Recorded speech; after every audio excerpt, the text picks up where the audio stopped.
한국의 K9 자주포가 중국산 자주포를 초토화시켰다고 합니다. 인도가 선택한 한국 무기가 중국산 무기를 단번에 제압하면서 역사상 가장 짧은 승부가 되었다고 하는데요. 무슨 내용인지 시작해보겠습니다. 7분 30초, 8분. 아직도 준비 중입니다. 2025년 5월 둘째 날 오전 7시 13분 히말라야 라다크 고지대 파키스탄군 관측소에서 다급한 무전이 터져나왔어요. 중국산 SH-15 자주포 200문이 험준한 바위 지형에서 스페이드를 설치하느라 8분째 허둥대고 있었거든요.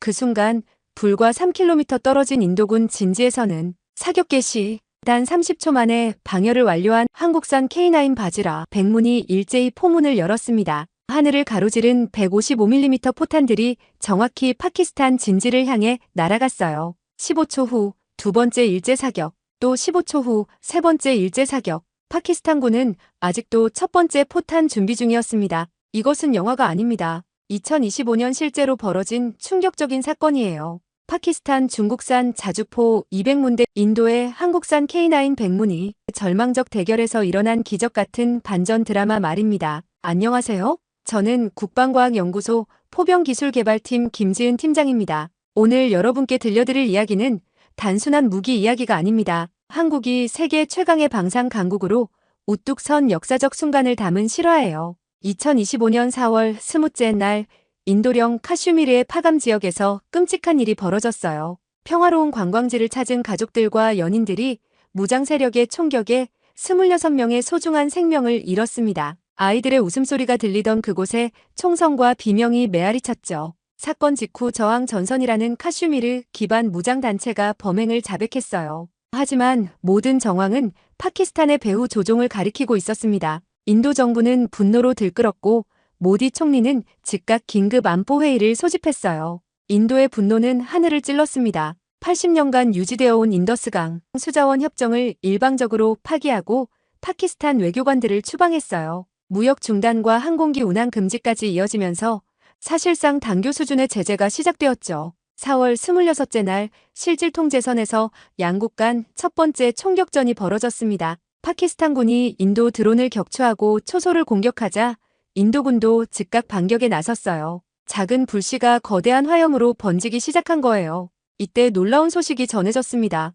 파키스탄이 실질통제선 근처에 중국산 SH-15 자주포 200문을 배치했다는 위성 정보였어요. SH-15는 155mm 52구 경장을 장착한 차륜형 자주포로 최대 53km의 사거리를 자랑하는 중국의 최신 무기였습니다. 파키스탄의 이런 움직임은 단순한 위협이 아니었어요. 2019년 라다크 분쟁에서 한국의 K9 자주포에게 참담한 패배를 당한 뒤 그들이 준비한 서륙의 무대였거든요. 구형 SH-1에서 업그레이드된 SH-15로 K9에 대한 리벤지 매치를 펼치려는 야심이 엿보였습니다. 인도도 가만히 있지 않았어요. 즉시 한국산 K9 바즈라 자주포 100문을 전진 배치하며 맞대응에 나섰습니다. K9 바즈라는 한국의 K9 자주포를 인도에서 라이센스 생산한 버전으로 5년 전 첫 도입 이후 히말라야 고지대에서 완벽한 성능을 입증한 검증된 무기였어요. 이렇게 해서 세계가 주목하는 대결의 무대가 마련되었습니다. 한국의 K9 대 중국의 SH-15, 100문 대 200문이 불리한 수적 열세에도 불구하고 인도는 K9의 압도적 성능을 믿어 의심치 않았거든요. 전 세계 군사 전문가들의 시선이 히말라야 고지대로 쏠렸어요. 과연 어느 쪽이 승리할 것인가? 숫자의 우위를 점한 중국산 자주포가 이길 것인가? 아니면 검증된 성능의 한국산 자주포가 기적을 만들어낼 것인가? 긴장감이 극도로 치솟는 가운데 양국 포병들은 방아쇠에 손을 올리고 상대방의 첫 움직임을 기다리고 있었습니다. 실질통제선 너머로 보이는 파키스탄 진지에서는 분주한 움직임이 포착되고 있었어요. 중국산 SH-15 자주포들이 험준한 산악지대의 일렬로 늘어선 모습은 마치 거대한 강철 괴물들이 먹잇감을 노리고 있는 것 같았습니다. 인도군 라다크 사령부의 아제이 싱 준장은 망원경을 내려놓으며 씁쓸한 미소를 지었어요. 6년 전과는 확실히 다르군. 이번엔 SH-15를 가져왔어. 2019년 라다크 분쟁에서 파키스탄은 구형 SH-1 자주포 36문으로 선제 공격을 감행했었죠. 당시 인도는 실전 배치된 지 1년도 안 된 K9 10문으로 맞서야 했어요. 3.6대 1이라는 절망적인 수적 열세였지만 결과는 모든 전문가들의 예상을 뒤엎었습니다. K9는 목표 지점을 정밀 타격했지만 SH-1은 표적을 단 한 발도 맞추지 못했어요. 파키스탄이 그날의 참혹한 패배를 서력하기 위해 준비한 것이 바로 업그레이드된 SH-15였습니다.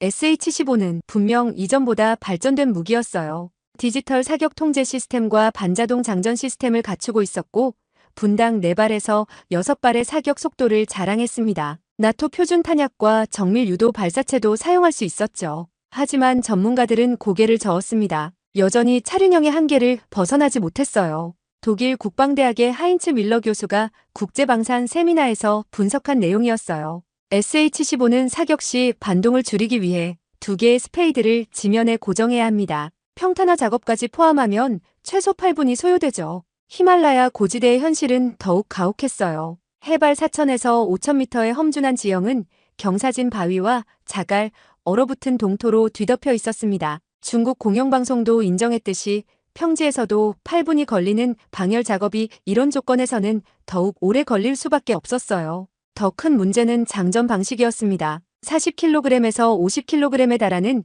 155mm 포탄을 승무원이 수동으로 운반하고 장전해야 했거든요. 고지대의 저산소 환경과 극심한 기온차는 병사들의 체력과 판단력을 급격히 떨어뜨렸습니다. 반면 인도 진지의 K9 바지라들은 조용히 대기하고 있었어요. 궤도형 설계 덕분에 스페이드 없이도 안정적인 사격이 가능했고 세계 최고 수준의 ICU 서스펜션이 험준한 지형에서도 완벽한 안정성을 보장했습니다. K9의 가장 큰 장점은 속도였어요. 방열의 단 30초 유압식 장전 보조 장치로 155mm 포탄을 10초 내에 장전할 수 있었습니다. 국방과학연구소가 개발한 최첨단 사격 통제 시스템은 표적 데이터를 자동으로 계산하고 포탑을 5초 내에 정밀 조정했죠. 인도군 포병 지휘관 라메시 채티 대령은 부하들에게 말했어요. 우리에게는 시간이 있다. 상대방이 준비하는 8분 동안 우리는 무엇을 할 수 있을까? 계산은 간단했습니다. 18대의 K9 자주포 1개 대대가 최대 사격 속도로 8분간 연속 사격하면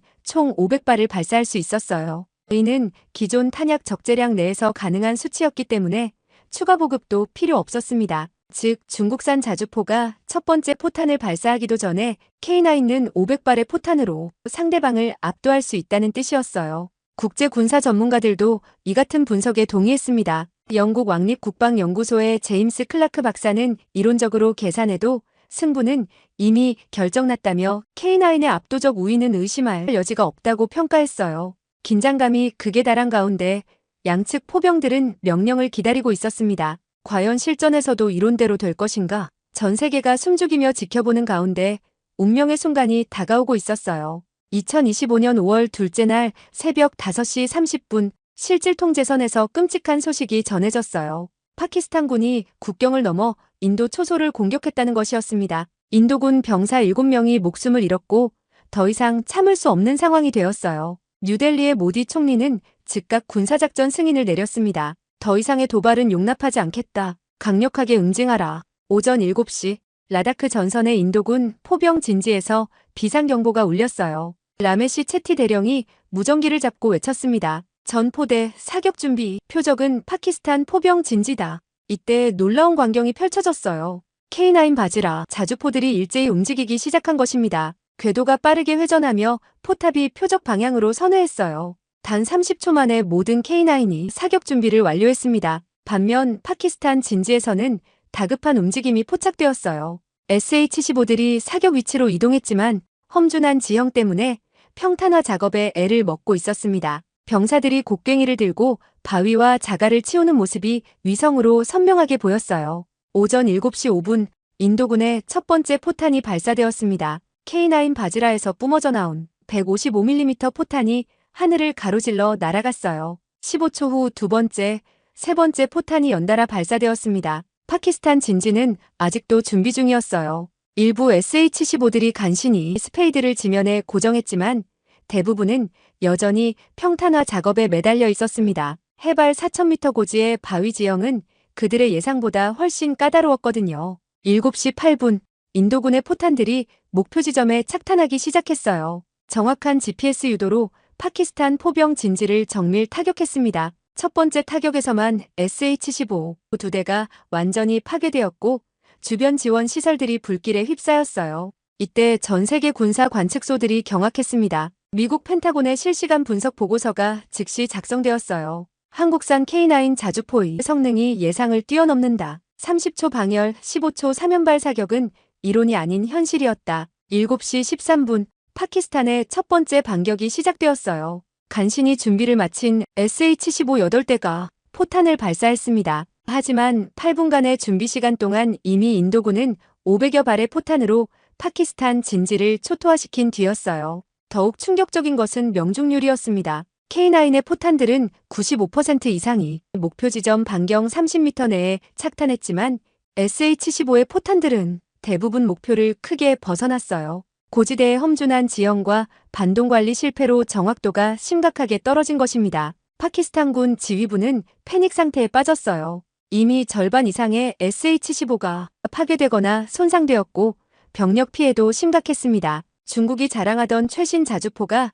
한국산 무기 앞에서 속수무책으로 당하고 있었거든요. 국제 언론들이 일제히 속보를 타전했어요. 영국 BBC, 한국 K9, 중국 SH-15를 압도적으로 제압, 미국 CNN 8분 대 30초 기술력의 차이가 만든 일방적 승부, 독일 슈피겔 아시아 최강 자주포는 한국산이었다. 특히 폴란드 디펜스 24의 보도가 화제가 되었어요. 우리가 K9을 선택한 이유를 다시 한번 확인했다. 나토 카르텔을 넘어서는 진정한 성능이 바로 이것이다. 7시 20분 파키스탄군이 백기를 들었습니다. 더 이상의 교전은 의미가 없었어요. 200문으로 시작한 포격전에서 살아남은 SH-15는 고작 30여 대에 불과했습니다. 반면 인도군의 K9 바지라는 단 한 대의 손실도 없이 완벽한 승리를 거두었어요. 100문 대 200문이라는 수적 열세를 기술력으로 뒤엎은 역사적 순간이었습니다. 전 세계가 한국의 기술력에 경악했습니다. 포병의 신 K9이 히말라야에서 다시 한번 전설을 써내려간 것이었어요. 라다크 교전이 끝난 지 불과 2시간 만에 전 세계 SNS가 폭발했어요. 실시간으로 중계된 교전 영상이 유튜브 조회수 1000만을 돌파했고 트위터에서는 K9 선더가 전 세계 트렌드 1위에 올랐습니다. 특히 군사 전문가들의 반응이 뜨거웠어요. 미국 육군대학의 마이클 존슨 교수가 긴급 분석 영상을 올렸습니다. 제가 30년간 포병학을 연구하면서 이런 일방적인 승부는 처음 봅니다. 한국의 K9은 단순한 자주포가 아니라 차세대 포병 시스템의 완성형이에요. 30초 방열은 이론상으로만 가능하다고 여겨졌는데 실전에서 이를 구현해낸 것은 경이로운 일입니다. 독일의 군사 분석가 한스 밀러도 자신의 블로그에 충격적인 고백을 올렸어요. 솔직히 인정하기 어렵지만 우리 PGH-2000도 K9에 비하면 한 세대 뒤처진 것 같습니다. 독일이 자랑하던 포병 기술이 한국에 완전히 추월당했네요. 이제 우리도 K9을 벤치마킹해야 할 때가 온 것 같습니다. 하지만 가장 극적인 반응은 중국에서 나왔어요. 베이징의 중국 중앙군사위원회는 긴급회의를 소집했습니다. 시진핑 주석은 국방부 관계자들을 호되게 질책했다고 해요. 우리가 파키스탄에 수출한 무기가 이렇게 형편없다니 중국 무기의 신뢰도에 치명타를 입혔다. 중국 CCTV는 황급히 해명방송을 내보냈어요. 하지만 그 내용이 더욱 가관이었습니다. SH-15의 패배는 파키스탄군의 운용 미숙 때문이다. 매뉴얼대로 운용하지 않아서 벌어진 일이며 무기 자체의 성능과는 무관하다. 이 해명은 오히려 역효과를 불러왔어요. 파키스탄 네티즌들이 격분했거든요. 파키스탄 최대 군사 커뮤니티 디펜스 PK에는 분노의 댓글들이 쏟아졌습니다. 8분간 준비하는 동안 500발을 맞는 게 매뉴얼 문제라고. 중국은 우리를 바보로 보나? 차라리 솔직하게 인정하지. 한국 무기가 중국 무기보다 월등하다는 걸. 다음엔 K9을 사자. 더 이상 중국산 고철에 속을 수 없다. 더욱 충격적인 것은 중국 내부의 반응이었어요. 웨이보에서는 검열에도 불구하고 K9을 찬양하는 글들이 계속 올라왔습니다. 한국이 부럽다. 우리는 언제쯤 이런 무기를 만들 수 있을까? 양적 팽창만 추구하다가 질적 수준에서 뒤처진 것 아닌가? K9 개발진들 정말 대단하다. 기술력이 이런 차이를 만드는구나. 한국 정부도 이런 반응에 놀랐어요. 국방부 대변인은 정례 브리핑에서 조심스럽게 입장을 밝혔습니다. K9 자주포는 한국의 기술력과 우리 기업들의 노력이 만들어낸 결과입니다. 우리는 앞으로도 평화를 위한 방어무기 개발에 최선을 다하겠습니다. 하지만 국내 분위기는 완전히 달랐어요. 온라인 커뮤니티들이 들썩였습니다. K9이 전 세계 10개국에서 쓰이는 이유를 이제 알겠다. 한국이 방산 강국이라는 게 허풍이 아니었네. 중국산이 한국산을 이길 수 있다고 생각한 게 착각이었어. 특히 젊은 세대들 사이에서는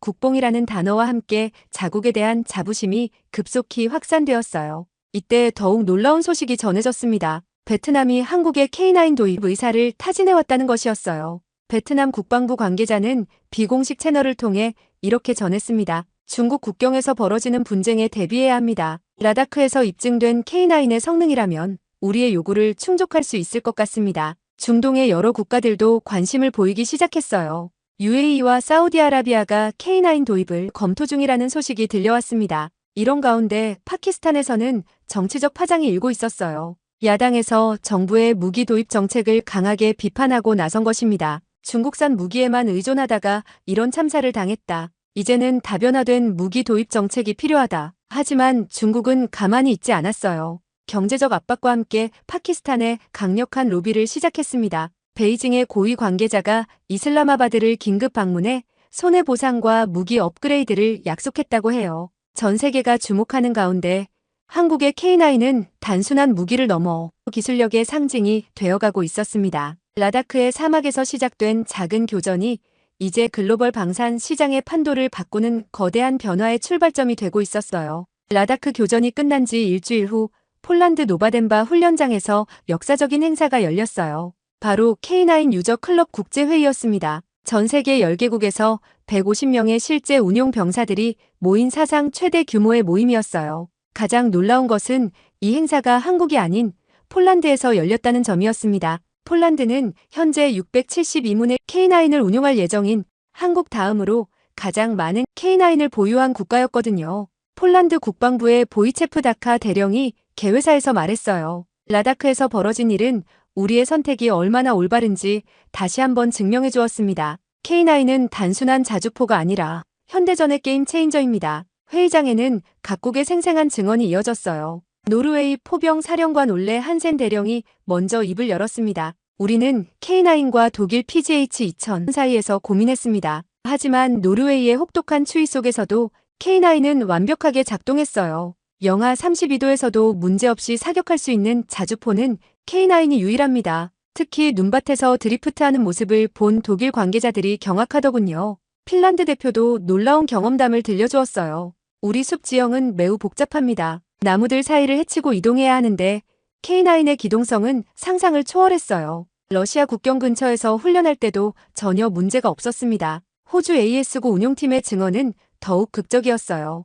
호주 내륙의 사막은 지구상에서 가장 혹독한 환경 중 하나입니다. 모래폭풍이 며칠씩 계속되고 기온이 50도를 넘나들죠. 하지만 K9은 이런 환경에서도 고장 한 번 없이 완벽하게 임무를 수행했습니다. 정말 놀라운 내구성이에요. 에스토니아 포병대장 토마스 키비크 중령의 말도 인상적이었어요. 우리는 러시아와 직접 국경을 맞대고 있습니다. 유사시 신속한 대응이 생명인데 K9의 30초 방열 능력은 정말 믿을 수 없을 정도예요. 라다크에서 본 것처럼 이것이 바로 승부를 가르는 결정적 차이입니다. 이때 회의장에 깜짝 손님이 나타났어요. 인도 라다크 사령부의 라메시 채티 대령이 화상으로 연결된 것입니다. 안녕하세요 여러분. 저는 일주일 전 K9으로 중국산 자주포를 상대한 당사자입니다. 회의장이 숨죽였어요. 채티 대령이 계속 말했습니다. 솔직히 말씀드리면 처음엔 2대1의 수적 열세가 걱정되었습니다. 하지만 K9의 성능은 그런 걱정을 일순간에 날려버렸어요. 30초 방열, 15초 사면발은 영화에서나 볼 법한 일이었습니다. 우리 병사들도 처음엔 믿을 수 없어 했거든요. 그의 증언에 회의장이 술렁였어요. 가장 인상적이었던 것은 정확도였습니다. GPS 유도탄이 아닌 일반 포탄으로도 95% 이상의 명중률을 기록했어요. 반면 상대방은 8분간 준비하고도 목표를 제대로 맞추지 못했습니다. 이것이 바로 진정한 기술력의 차이라고 생각합니다. 폴란드의 다카 대령이 질문했어요. 라다크의 고지대 환경이 매우 까다로웠을 텐데 K9의 적응력은 어땠습니까? 놀라웠습니다. 해발 4,000m가 넘는 고지대의 저산소 환경에서도 엔진 성능에 전혀 문제가 없었어요. ICU 서스펜션 덕분에 험준한 바위 지형에서도 안정적인 사격이 가능했습니다. 한국의 기술자들이 정말 세심하게 설계했다는 것을 느꼈어요. 터키 대표도 흥미로운 이야기를 들려주었어요. 우리는 K9 기술을 이전받아 피르티나를 만들었지만 포신은 여전히 한국에서 수입합니다. 우리가 만든 포신으로는 한국 수준의 내구성을 구현할 수 없었거든요. 한국의 포신 제작 기술은 정말 세계 최고 수준입니다. 회의 말미에 놀라운 발표가 있었어요. 스웨덴과 덴마크가 K9 도입을 공식 검토하겠다고 선언한 것입니다. 스웨덴 국방부 관계자가 말했어요. 라다크 사건으로 K9의 실전 능력이 완전히 입증되었습니다. 우리도 이제 진지하게 도입을 고려해야 할 때가 왔습니다. 덴마크 대표도 동조했어요. 나토 동맹국들이 이미 검증한 무기 체계라면 우리도 신뢰할 수 있습니다. 특히 폴란드의 운용 경험은 매우 참고가 됩니다. 회의가 끝날 무렵 다카 대령이 감동적인 마무리 발언을 했어요. 오늘 우리는 단순히 무기에 대해 이야기한 것이 아닙니다. 평화를 지키기 위한 기술력에 대해 논의했습니다. K9은 우리 모두에게 안전을 보장해주는 든든한 방패가 되어주고 있어요. 폴란드에서 울린 환호는 전 세계로 퍼져나갔습니다. K9이 이제 단순한 한국산 무기가 아니라 세계 평화를 위한 공동의 자산이 되어가고 있었어요. 생각해보세요. 70년 전만 해도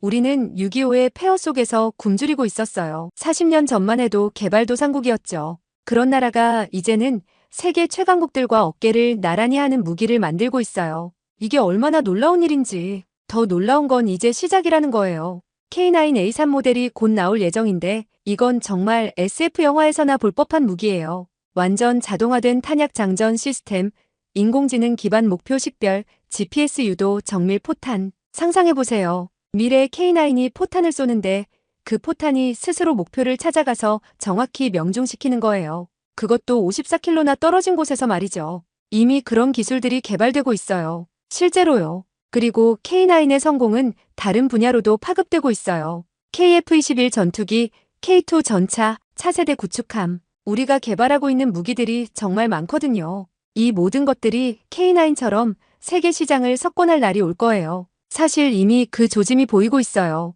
폴란드가 K2 전차도 180대나 주문했거든요.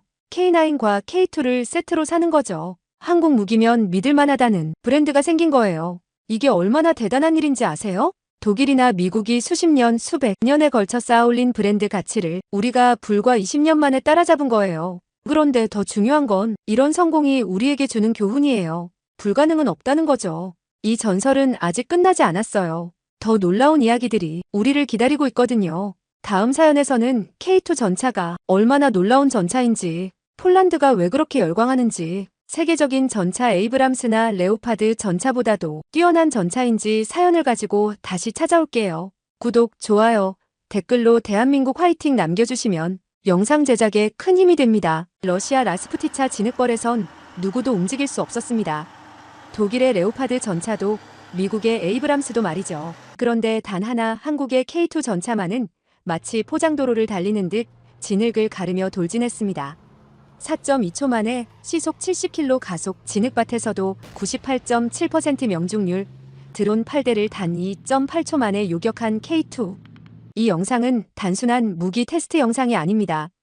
독일과 미국조차 인정한, 그리고 중국이 뒤쫓고 있는 한국 방산의 전략과 철학이 담긴 실제 이야기입니다. 지금부터 세계 군사 질서를 다시 쓰게 된 그날의 기록을 공개합니다. 3월에 폴란드 오지스 훈련장은 최악의 컨디션이었습니다.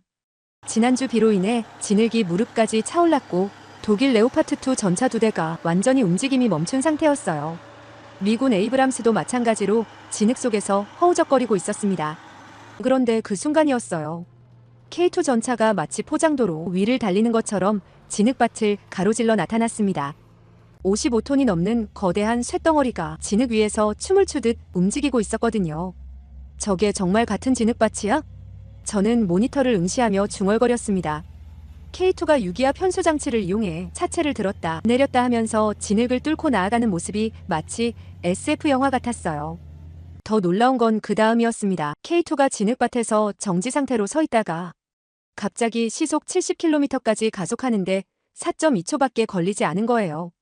같은 조건에서 레오파드는 아예 출발도 못하고 있었는데 말이죠.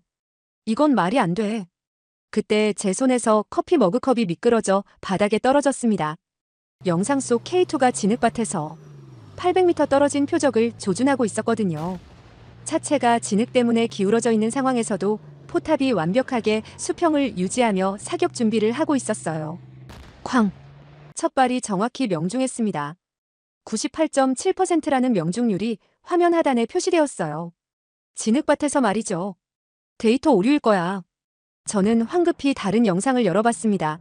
같은 날 진행된 드론 방어 훈련이었어요. 모의 자폭 드론 8대가 K2를 향해 접근했는데 전차가 진흙 속에서도 360도 레이더를 가동해 2.8초 만에 모든 드론을 요격했습니다. 그 순간 전화가 울렸어요.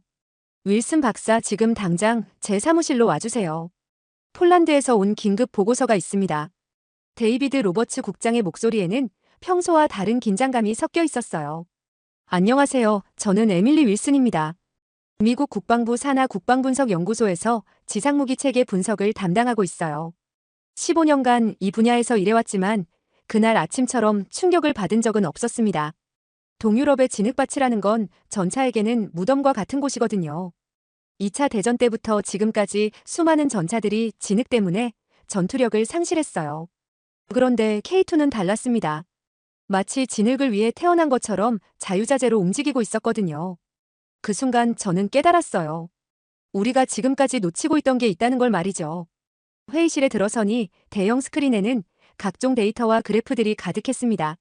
로버츠 국장이 레이저 포인터를 들고 첫 번째 슬라이드를 가리켰어요. 여러분이 보시는 건 독일 라인메탈사의 레오파드2 생산 현황입니다. 현재 이들의 월 생산량은 고작 4대에 불과해요. 저는 깜짝 놀랐습니다. 4대라니 정말 믿기 어려운 숫자였거든요. 1년에 50대도 채 못 만든다는 얘기인가요? 동료 분석관 중 한 명이 질문했습니다. 국장님이 고개를 끄덕이며 답했어요. 맞습니다.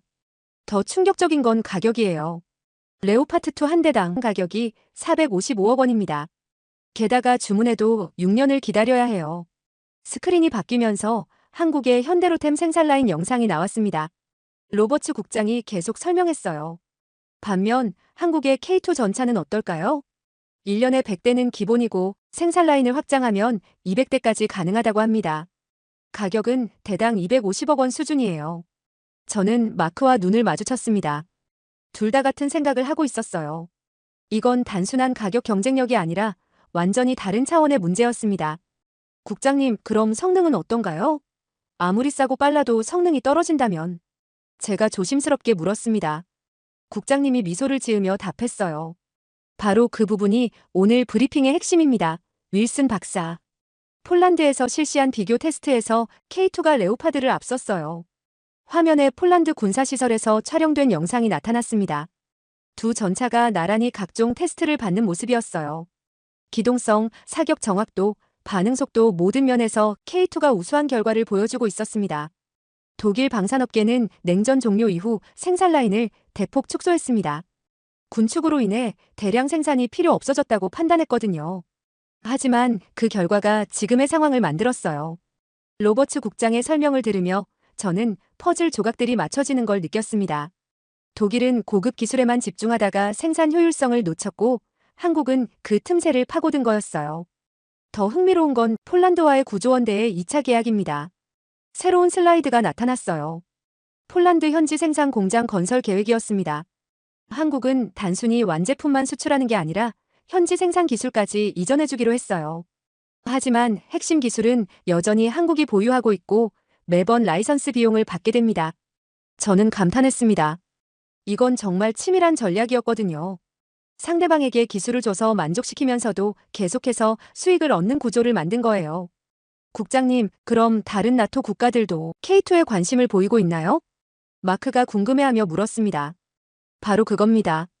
헝가리, 체코, 슬로바키아, 루마니아 등 새롭게 나토에 가입한 동유럽 국가들이 줄줄이 한국제 무기에 관심을 보이고 있어요. 이들은 기존 나토 회원국들과 달리 독일 무기 카르텔에 얽매이지 않거든요. 저는 갑자기 큰 그림이 보이기 시작했습니다. 이건 단순한 무기 거래가 아니라 유럽 방산업계의 지각 변동이었어요. 사실 한국도 우리처럼 작년에 노르웨이 사건을 겪었습니다. 로버츠 국장이 조금 씁쓸한 표정을 지었어요. K2가 경쟁에서 이겼는데도 마지막에 독일 로비로 뒤집혔죠. 하지만 그 이후 독일은 완전히 달라졌습니다. 생산 라인 확충에 나서고 있어요. 저는 이제 오늘 아침에 발견한 폴란드 훈련 영상의 의미를 완전히 이해할 수 있었습니다. 그건 단순한 훈련이 아니라 새로운 시대의 시작을 알리는 신호탄이었던 거예요. 브리핑이 끝나고 연구실로 돌아온 저는 새로운 임무를 받았습니다.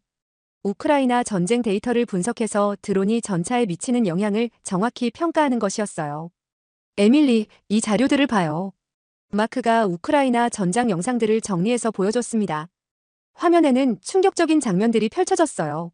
세계 최강이라던 미국의 에이브람스 전차가 500달러짜리 러시아 자폭 드론에 의해 불타는 모습이었습니다. 31대 중 절반 가까이 파괴됐다는 보고가 맞나요? 저는 믿기 어려워하며 물었습니다. 네, 그래서 우크라이나군이 에이브람스에 철창을 설치하기 시작했어요. 러시아군이 처음 했을 때는 코프 케이지라고 조롱했었는데 말이죠. 마크가 보여준 사진을 보니 정말 아이러니했습니다. 포탑 위에 촘촘하게 설치된 철망이 마치 새 장 같았어요. 저는 더 많은 데이터를 요청했습니다. 독일 레오파트2의 우크라이나 전장 성과도 비슷했어요. 영국 텔레그래프는 레오파드가 쓸모없는 존재로 전락했다고 혹평했을 정도였거든요. 그런데 에밀리, 이상한 점이 있어요. 동료 분석관인 제시카 로드리게스가 새로운 보고서를 들고 왔습니다. 한국군이 K2 전차에 지능형 안티드론 시스템을 장착하기로 했대요. 올해 4월에 신속시범 사업으로 선정됐다고 하네요. 저는 즉시 그 시스템에 대한 자료를 요청했습니다. 읽어보니 정말 흥미로웠어요. APS2 능동 방호 시스템 2세대라고 하는군요. 시스템 구성을 자세히 살펴보니 다층 방어체계였습니다. 첫 번째는 360도 전방향 레이더가 접근하는 드론을 탐지하고, 두 번째는 전자광학 센서가 정확한 식별을 수행했어요. 세 번째 단계가 핵심이었는데, 위협 드론으로 판별되면 즉시 다중 주파수 재밍을 실시하는 거였습니다. 잠깐, 이건 완전히 다른 접근법이네요. 저는 흥미로워하며 계속 읽었습니다. 단순히 철창으로 물리적 방어를 하는 게 아니라 드론의 GPS 신호와 조종 신호를 동시에 차단해서 무력화시키는 방식이었어요. 더 놀라운 건 하드킬 시스템도 포함되어 있다는 점이었습니다. 재밍으로 차단되지 않는 자율형 드론에 대해서는 소형 요격 미사일을 발사하는 거였거든요. 한국은 처음부터 드론 위협을 염두에 두고 대응책을 준비하고 있었던 것 같아요. 제시카가 말했습니다. 저도 같은 생각이었어요. 다른 나라들이 기존 전차에 임시방편으로 철창을 다는 동안 한국은 근본적인 해결책을 찾고 있었던 거예요. 그때 로버츠 국장에게서 전화가 왔습니다. 윌슨 박사, 긴급 상황입니다. 북한이 러시아의 드론 제작 기술을 배우러 2만 5천 명의 병력을 파견했다는 정보가 들어왔어요. 즉시 분석 보고서를 작성해 주세요. 전화를 끊고 나서 저는 큰 그림이 보이기 시작했습니다. 이건 단순히 한국 대 독일의 전차 경쟁이 아니었어요. 드론 시대에 대응하는 완전히 다른 철학의 대결이었습니다. 독일과 미국은 기존의 무적 전차 신화에 빠져서 임시 방편적 해결책만 찾고 있었어요. 반면 한국은 처음부터 드론 위협이 현실임을 인정하고 근본적 대응책을 마련하고 있었습니다. 제시카, 한국의 무인 전투 차량과 AI 드론 개발 현황도 조사해볼까요? 저는 더 깊이 파고들어야겠다고 생각했습니다. 왜 그래요? 한국이 단순히 전차만 잘 만드는 게 아닐 수도 있어요. 아마 미래 전장에 대한 완전히 다른 비전을 가지고 있을 것 같거든요. 데이터를 분석하면서 저는 한 가지 사실을 깨달았습니다. 전차 무용론이 나오는 상황에서도 한국은 전차의 역할을 포기하지 않고 있었어요. 그 대신 전차가 드론, 레이더, 전자전 시스템과 네트워크로 연결된 통합 플랫폼으로 진화시키고 있었습니다. 이건 정말 혁신적인 접근법이네요. 저는 감탄하며 생각했습니다. 한국이 폴란드에서 성공한 이유가 단순히 가격과 속도 때문만이 아니었어요. 미래를 내다보는 전략적 사고가 있었던 거죠. 그 순간 저는 이 분석이 얼마나 중요한지 깨달았습니다. 미국의 미래 국방 전략에도 큰 영향을 미칠 수 있는 내용이었거든요. 다음 날 아침 저는 일찍 출근해서 한국 방산업체들의 해외 진출 전략을 더 자세히 분석하기 시작했습니다. 그런데 조사하면 할수록 놀라운 사실들이 계속 나왔어요. 이건 정말 치밀한 계획이었네요. 저는 혼자 중얼거리며 모니터를 응시했습니다. 한국이 터키와의 K2 기술 수출 계약을 체결한 시점이 2007년이었거든요. 그때는 아직 우크라이나 전쟁도 없었고 드론 위협도 지금처럼 심각하지 않았는데 말이에요. 에밀리, 뭘 그렇게 집중해서 보고 있어요? 마크가 커피를 들고 와서 물었습니다. 한국의 장기 전략을 분석하고 있는데 정말 놀라워요. 이들이 15년 전부터 이미 유럽 시장 진출을 계획하고 있었던 것 같아요. 저는 화면에 정리된 타임라인을 보여줬습니다. 2007년 터키 계약, 2014년 폴란드와의 첫 접촉, 2022년 본격적인 폴란드 수출 계약까지 모든 것이 단계적으로 진행되고 있었어요. 그런데 더 흥미로운 건 이거예요. 저는 새로운 문서를 열었습니다. 한국 정부의 방산 육성 정책 문서였어요. 한국은 2025년까지 세계 4위 방산 수출국이 되겠다는 목표를 세웠대요. 그리고 지금 거의 달성 단계에 와 있어요. 마크가 놀란 표정을 지었습니다. 4위라니 정말인가요? 네. 현재 미국, 러시아, 프랑스 다음으로 올라섰어요. 독일을 제쳤다고 합니다. 그때 제 이메일에 긴급 메시지가 도착했습니다. CIA 정보분석실에서 온 자료였어요. 제목을 보는 순간 심장이 뛰기 시작했습니다.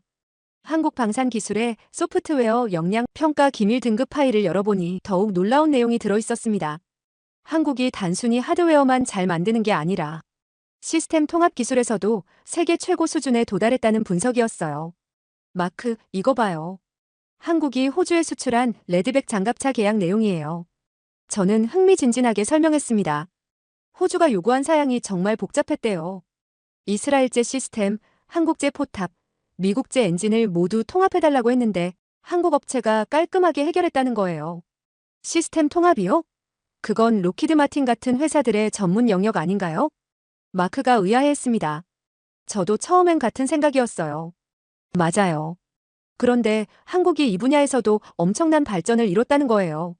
더 중요한 건 이런 통합 작업의 수익성이 완제품 판매보다 훨씬 높다는 점이에요. 저는 갑자기 한국의 전략이 얼마나 정교한지 깨달았습니다. 단순히 싼 가격으로 시장을 공략하는 게 아니라 고부가가치 영역까지 진출하고 있었던 거예요. 그때 로버츠 국장이 연구실로 들어왔습니다. 평소보다 심각한 표정이었어요. 윌슨 박사, 마틴 박사, 긴급 상황입니다.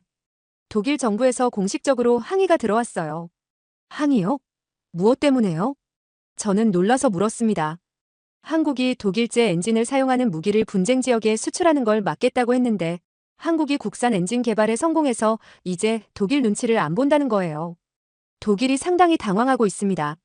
저는 이제 전체 그림이 보이기 시작했습니다. 한국은 처음부터 기술 종속에서 벗어나는 것을 목표로 하고 있었어요. 독일이 엔진 공급을 제재 수단으로 사용할 수 있다는 걸 알고 있었기 때문에 아예 국산화를 추진한 거였습니다. 국장님, 한국의 다음 목표는 무엇일까요? 제가 조심스럽게 물었습니다. 그게 바로 우리가 분석해야 할 부분입니다. 지상 무기 체계에서는 이미 최고 수준에 도달했어요. 이제 항공우주 분야로 확장할 가능성이 높습니다. 로버츠 국장의 말을 들으며 저는 섬뜩한 느낌이 들었습니다. 우리가 지금까지 과소평가하고 있었던 게 아닐까요? 한국이 이미 우리 예상보다 훨씬 앞서 나가고 있는 건 아닐까요? 일주일 후 저는 예상치 못한 전화를 받았습니다. 전화를 건 사람은 독일 연방국방대학의 클라우스 밀러 교수였어요. 그는 유럽 방산업계의 거장으로 불리는 인물이었습니다. 윌슨 박사님, 갑작스런 연락 죄송합니다. 혹시 베를린에서 열리는 비공개 세미나에 참석하실 수 있으신가요? 저는 당황했습니다. 독일 측에서 직접 연락이 올 줄은 몰랐거든요. 어떤 세미나인지 여쭤봐도 될까요? 미래 전장 환경과 지상무기 체계의 진화에 대한 논의입니다. 특히 아시아 방산업체들의 부상에 대해 집중적으로 다룰 예정이에요. 전화를 끊고 나서 저는 로버츠 국장에게 즉시 보고했습니다. 국장님은 잠시 생각하더니 말씀하셨어요. 가보세요. 독일 측이 무슨 생각을 하고 있는지 파악하는 게 중요합니다. 3일 후 베를린에 도착한 저는 세미나 장소에서 놀라운 광경을 목격했습니다. 참석자들 중에 한국의 방산업체 관계자들도 여러 명 보였거든요. 안녕하세요. 저는 현대로템 해외사업본부의 김민수입니다. 한국인 참석자 중 한 명이 저에게 인사를 건넸습니다. 저는 기회라고 생각하고 적극적으로 대화를 시작했어요. 반갑습니다. 최근 폴란드에서의 K2 성과가 정말 인상적이던데요. 김민수 본부장이 겸손하게 웃으며 답했습니다. 감사합니다. 하지만 우리도 여전히 배울 점이 많아요. 특히 소프트웨어 분야에서는 미국이 아직 앞서 있죠. 그때 밀러 교수가 세미나를 시작했습니다. 첫 번째 발표는 충격적이었어요. 여러분, 유럽 방산업계는 지금 위기에 처해 있습니다. 아시아, 특히 한국의 급부상으로 우리의 시장 점유율이 급격히 감소하고 있어요. 스크린에 나타난 그래프를 보니 정말 심각했습니다. 지난 5년간 독일 방산업체들의 해외 수주가 30% 이상 감소했더군요. 더 심각한 문제는 기술 격차가 줄어들고 있다는 점입니다. 어떤 분야에서는 이미 역전당했어요. 두 번째 발표자는 프랑스 탈레스 그룹의 임원이었습니다. 그가 보여준 자료는 더욱 충격적이었어요. 한국의 시스템 통합 기술은 이미 우리 수준을 넘어섰습니다. 더 놀라운 건 이들의 개발 속도예요. 휴식 시간에 저는 김민수 본부장과 더 깊이 있는 대화를 나눴습니다. 솔직히 궁금한 게 있어요. 한국이 이렇게 빠른 기술 발전을 이룬 비결이 뭔가요? 김 본부장이 잠시 생각하더니 조심스럽게 답했습니다. 아마도 절박함 때문일 거예요. 우리는 천연 자원이 없고 항상 외부 위협에 노출되어 있거든요. 그래서 기술 자립이 선택이 아닌 필수였어요. 기술 자립이요? 네, 예를 들어 독일이 엔진 공급을 중단하겠다고 위협했을 때 우리는 바로 국산 엔진 개발에 박차를 가했어요. 그 결과 지금은 독일 엔진보다 성능이 더 좋은 걸 만들게 됐죠. 저는 감탄했습니다. 위기를 기회로 바꾸는 능력이 정말 대단했어요. 오후 세션에서는 더욱 흥미로운 발표가 이어졌습니다. 독일 라인메탈 CEO가 직접 나와서 한국과의 협력 방안을 제시한 거예요. 우리는 경쟁보다는 협력을 선택하겠습니다. 한국의 생산 효율성과 우리의 첨단 기술을 결합한다면 시너지 효과를 낼 수 있을 거예요. 세미나가 끝나고 저는 깜짝 놀랄 만한 제안을 받았습니다. 밀러 교수가 저에게 다가와서 말했거든요. 윌슨 박사님, 한국, 독일, 미국 3자 공동연구 프로젝트에 참여하실 의향이 있으신가요? 미래 전장 환경에 대응하는 차세대 지상무기 체계 개발이 목표입니다. 저는 혼란스러웠습니다. 이건 처음에 예상했던 것과 완전히 다른 전개였거든요. 독일이 한국을 적으로 여기는 게 아니라 파트너로 인정하고 있었어요. 교수님, 이 프로젝트에 대해 더 자세히 알 수 있을까요? 물론입니다. 하지만 한 가지 확실한 건 이제 아무도 혼자서는 미래 전장을 대비할 수 없다는 점이에요. 협력이 필수가 된 시대입니다. 베를린을 떠나면서 저는 완전히 새로운 관점을 갖게 되었습니다. 이건 단순한 경쟁이 아니라 글로벌 방산업계의 패러다임 변화였어요. 베를린에서 돌아온 지 일주일 후 저는 국방장관 직속 특별기획팀에 배속되었습니다. 한국, 독일, 미국 3자 협력 프로젝트를 담당하게 된 거예요. 하지만 첫 회의에서 저는 예상치 못한 폭탄 발언을 듣게 되었습니다. 여러분, 상황이 급변했습니다. 중국이 게임에 뛰어들었어요. 국방차관인 리차드 블레어가 긴장된 목소리로 브리핑을 시작했습니다. 중국의 소프트웨어 기술 발전 속도가 우리 예상을 훨씬 뛰어넘고 있습니다. 특히 AI와 드론 제어 시스템 분야에서요. 스크린에 나타난 자료를 보는 순간 저는 소름이 끼쳤습니다. 중국이 발표한 최근 논문들의 제목만 봐도 그들의 기술 수준을 알 수 있었거든요. 더 심각한 건 이겁니다. 블레어 차관이 새로운 슬라이드를 열었어요. 중국이 한국의 핵심 기술자들을 대거 영입하고 있다는 정보가 들어왔습니다. 연봉을 10배까지 올려주면서 말이죠. 저는 즉시 베를린에서 만났던 김민수 본부장의 말이 떠올랐습니다. 한국에서 과학기술자들이 제대로 된 대우를 받지 못한다는 이야기 말이에요. 차관님, 구체적으로 어느 정도 규모인가요? 저는 조심스럽게 물었습니다. 지난 2년간 약 500명의 한국 엔지니어가 중국으로 이직했습니다. 이 중 상당수가 방산 관련 핵심 기술자들이에요. 회의실이 순간 조용해졌습니다. 모두가 이 사실의 심각성을 깨달았거든요. 그럼 중국이 한국의 기술을 그대로 흡수하고 있다는 말씀인가요? 동료 분석관이 물었습니다. 더 나쁩니다. 중국은 흡수한 기술을 바탕으로 자체 개발을 가속화하고 있어요. 이미 한국 기술을 뛰어넘는 수준에 도달했다는 평가도 나오고 있습니다. 저는 갑자기 큰 그림이 보이기 시작했습니다. 우리가 한국과 독일의 경쟁에만 집중하고 있는 사이 중국이라는 거대한 변수가 등장한 거였어요. 차관님, 그럼 3자 협력 프로젝트는 어떻게 되는 건가요? 오히려 더 중요해졌습니다. 이제 중국에 대응하기 위해서라도 우리 세 나라가 힘을 합쳐야 해요. 회의가 끝난 후 저는 긴급히 한국 측 연락처로 전화를 걸었습니다. 김민수 본부장과 통화할 수 있었어요. 본부장님, 중국의 인재 영입에 대해 어떻게 생각하세요? 전화 너머로 한숨소리가 들렸습니다. 솔직히 말씀드리면 정말 심각한 문제예요. 우리 정부도 대응책을 마련하고 있지만 쉽지 않습니다.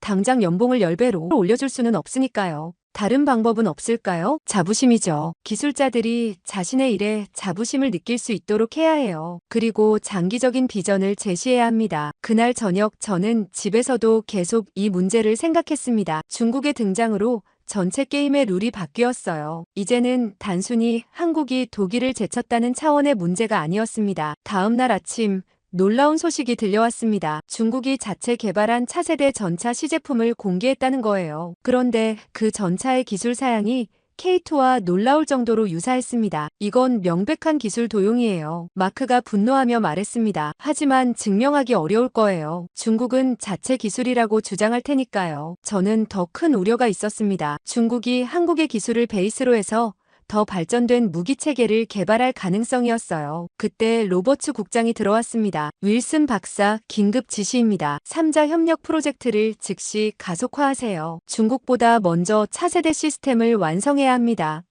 얼마나 빨리요? 원래 3년 계획이었는데 1년 반으로 단축해야 합니다. 저는 이제 정말 큰 책임을 맡게 되었다는 걸 느꼈습니다. 이 프로젝트의 성공 여부가 향후 글로벌 안보 판도를 좌우할 수도 있었거든요. 그날 오후 한국과 독일 측과 화상회의를 했습니다. 모두의 표정이 심각했어요. 그런데 회의 중에 김민수 본부장이 흥미로운 정보를 공유했습니다. 사실 저희가 개발 중인 건 드론 방어만이 아닙니다. K2에는 대전차 미사일 방어 시스템도 통합되어 있어요. 화면에 나타난 기술 사양을 보고 저는 깜짝 놀랐습니다. 아이언피스트 능동 방어 시스템이 한국형 개량 버전이었어요. 이 시스템은 어떻게 작동하나요? 저는 궁금해서 물었습니다. 먼저 밀리미터파 레이더가 접근하는 대전차 미사일을 300m 거리에서 탐지합니다. 그 다음 적외선 센서가 정확한 궤적을 계산하고 0.1초 안에 요격탄을 발사해요. 김 본부장의 설명을 들으며 저는 감탄했습니다. 300m라는 거리는 충분한 반응 시간을 확보할 수 있는 범위였거든요. 요격탄의 파편이 전차에 피해를 주지는 않나요? 독일 측에서 실용적인 질문을 했습니다. 그래서 방향성 파편을 사용합니다. 위협 방향으로만 파편이 집중되도록 설계되어 있어요. 또한 근접 신관을 통해 정확한 시점에 폭발하도록 제어됩니다. 더 놀라운 건 이 시스템이 드론 방어와 연동된다는 점이었습니다. 상공의 위협은 안티드론 시스템이, 수평의 위협은 대전차 미사일 방어 시스템이 담당하는 통합 방어망이었어요. 이제 우리에게 시간이 많지 않습니다. 중국이라는 공동의 위협에 맞서 진정한 협력이 필요한 시점이에요. 독일의 밀러 교수가 말했습니다. 저는 이 순간이 역사의 전환점이 될 것이라는 확신이 들었습니다. 3개월 후 저는 한국 대전에 있는 국방과학연구소를 방문했습니다. 3자 협력 프로젝트의 첫 번째 공동 워크숍이 열리는 곳이었어요. 공항에서 연구소로 향하는 차 안에서 보이는 풍경이 인상적이었습니다. 정말 활기차네요. 저는 창밖을 바라보며 중얼거렸습니다. 거리마다 젊은 연구원들이 바쁘게 오가고 있었고 최첨단 연구시설들이 즐비했거든요. 연구소에 도착하니 김민수 본부장이 직접 마중 나와 있었습니다. 윌슨 박사님, 한국에 오신 걸 환영합니다. 이번 프로젝트에 대한 기대가 정말 크답니다. 저도 마찬가지예요. 드디어 실제 협력이 시작되는군요. 회의실에 들어서니 이미 독일 측 대표단이 와 있었습니다. 밀러 교수와 라인메탈의 기술진들이었어요. 한국 측에서는 국방과학연구소 연구진들과 현대로템 엔지니어들이 참석했습니다. 첫 번째 세션은 각국의 핵심 기술 공유였습니다. 한국 측이 먼저 발표를 시작했어요. 저희가 개발한 지능형 안티드론 시스템의 핵심은 AI 기반 위협 식별 알고리즘입니다. 한국의 이지훈 박사가 자세한 기술 설명을 했습니다. 시스템은 3단계로 구성됩니다. 1단계는 X밴드 A사 레이더를 통한 광역 탐지, 2단계는 전자광학 적외선 센서를 통한 정밀 식별, 3단계는 소프트킬과 하드킬이 결합된 대응 체계입니다. 화면에 나타난 데이터를 보니 정말 놀라웠어요. 기존 시스템보다 반응 속도가 5배 빠르고 정확도는 95%를 넘었습니다. 소프트킬은 어떤 방식인가요? 독일의 한스 레페르 박사가 궁금해하며 물었습니다. 다중 주파수 재밍입니다. GPS LLL이 대역 2.4GHz와 5.8GHz 조종 신호, 그리고 일부 군용 주파수까지 동시에 차단해요. 드론의 종류에 관계없이 통신을 끊을 수 있습니다. 하드킬 시스템은 어떤가요? 소형 요격 미사일 KM 샌미니를 12발 탑재합니다. 재밍이 통하지 않는 자율형 공격 드론을 대상으로 하죠. 사거리는 2km이고 반응 시간은 3초 이내입니다. 이어서 대전차 미사일 방어 시스템 설명이 계속되었습니다. APS-2는 이스라엘 아이언피스트를 기반으로 한국이 독자 개발한 시스템입니다. 핵심은 위협평가 알고리즘이에요. 위협평가요? 제가 궁금해서 물었습니다. 네. 접근하는 모든 물체를 분석해서 실제 위협인지 판단합니다. 새나 파편 같은 건 무시하고 진짜 대전차 미사일만 요격하죠. 오탐지율을 1% 이하로 낮췄습니다. 이어서 독일 측 발표가 시작되었습니다. 그들의 첨단 센서 기술과 정밀 타격 시스템이 정말 인상적이었어요. 우리의 강점은 극한 환경에서도 작동하는 센서 안정성입니다. 르페르 박사가 자랑스럽게 설명했습니다. 영하 40도에서 영상 60도까지 어떤 환경에서도 오차 없이 작동하는 센서였어요. 제 차례가 되었을 때 저는 미국의 네트워크 통합 기술을 소개했습니다. 우리의 핵심은 서로 다른 시스템들을 하나로 연결하는 통합 플랫폼입니다. 한국의 AI 기술과 독일의 센서를 완벽하게 결합할 수 있어요. 워크숍 둘째 날 실제 기술 통합 작업이 시작되었습니다. 처음에는 예상대로 문제가 많았어요. 한국 시스템의 데이터 포맷이 독일 센서와 호환이 안 됩니다. 기술진 중 한 명이 문제를 제기했습니다. 통신 프로토콜도 다르고요. 또 다른 문제가 발견되었습니다. 저는 이때가 제 역할을 할 때라고 생각했어요. 잠시만요. 이런 문제들은 충분히 해결 가능합니다. 미국의 통합 플랫폼이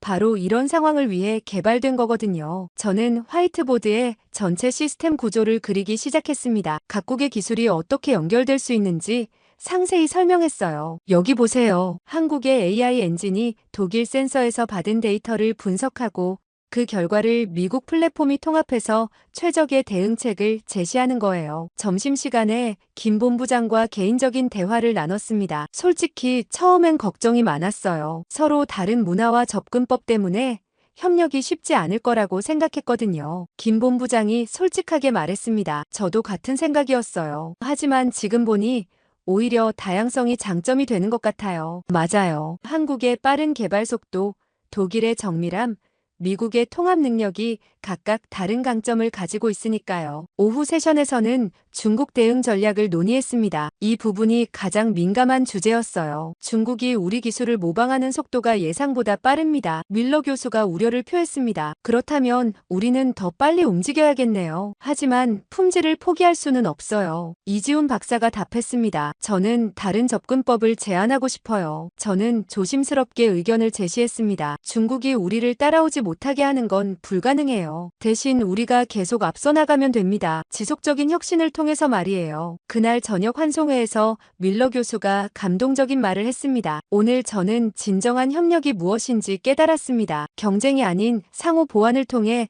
모두가 더 강해질 수 있다는 걸 말이에요. 한국을 떠나면서 저는 확신했습니다. 이 프로젝트가 성공할 거라고 말이에요. 서로 다른 세 나라가 하나의 목표를 향해 진정으로 협력하기 시작했거든요. 1년 후 저는 폴란드 오지스 훈련장에 서 있었습니다. 드디어 3자 협력 프로젝트의 결실을 직접 확인하는 날이었어요. 새벽 안개가 걷히자 놀라운 광경이 펼쳐졌습니다. 한국의 K2 전차에 독일의 첨단 센서와 미국의 통합 플랫폼이 완벽하게 결합된 차세대 전투체계였습니다. 더 인상적인 건 그 주변을 맴도는 드론들과 레이더 차량들이었어요. 모든 것이 하나의 네트워크로 연결되어 있었습니다. 정말 믿기 어려운 광경이네요. 옆에 서 있던 김민수 본부장이 감격스러워하며 말했습니다. 1년 전만 해도 이런 게 가능할 거라고 생각하지 못했어요. 훈련이 시작되었습니다. 첫 번째 시나리오는 복합 공격이었어요. 지상에서는 대전차 미사일 4발이 동시에 발사되고 상공에서는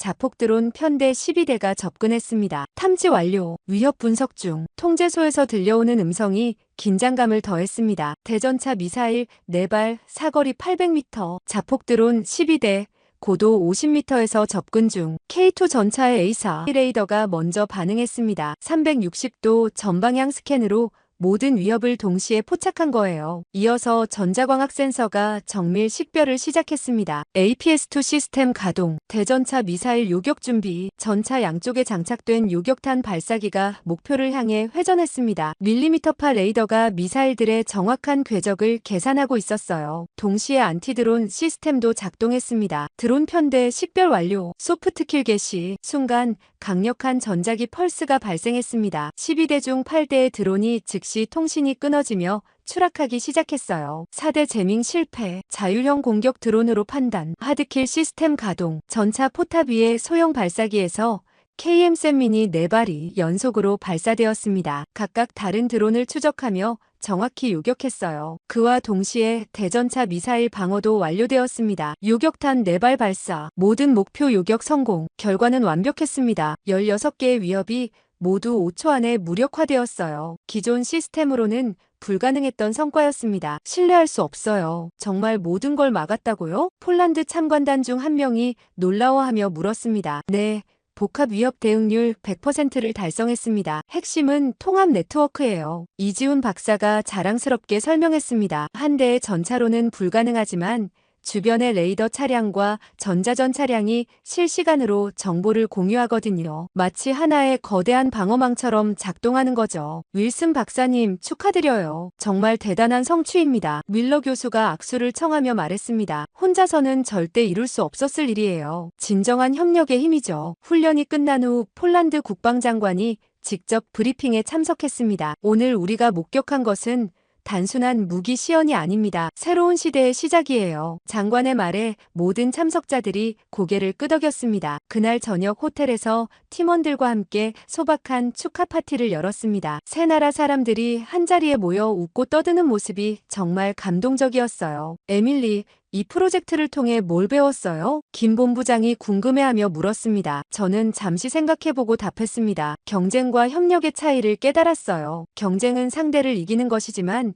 협력은 함께 성장하는 거더라고요. 정말 좋은 말이네요. 사실 저희도 많이 배웠어요. 특히 다른 문화와 소통하는 방법을 말이에요. 윌러 교수가 맥주잔을 들어올리며 말했습니다. 한국의 놀라운 발전을 목격했습니다. 이제 한국은 더 이상 따라잡아야 할 상대가 아니라 함께 미래를 만들어갈 동반자예요. 파티가 끝나고 혼자 호텔방에서 지난 1년을 돌이켜봤습니다. 처음 K2 전차 영상을 발견했던 그날부터 지금까지 정말 많은 일들이 있었어요. 가장 큰 변화는 제 생각이었습니다. 처음에는 한국을 단순히 분석 대상으로만 봤는데 이제는 존경하는 파트너로 여기게 되었거든요. 다음 날 아침 워싱턴으로 돌아가는 비행기에서 저는 최종 보고서를 작성했습니다. 한국의 방산업 부상은 단순한 우연이 아니었습니다. 치밀한 전략과 끊임없는 혁신, 그리고 위기를 기회로 바꾸는 능력의 결과였어요. 보고서를 쓰면서 저는 확신했습니다. 이번 협력이 전 세계 방산업계에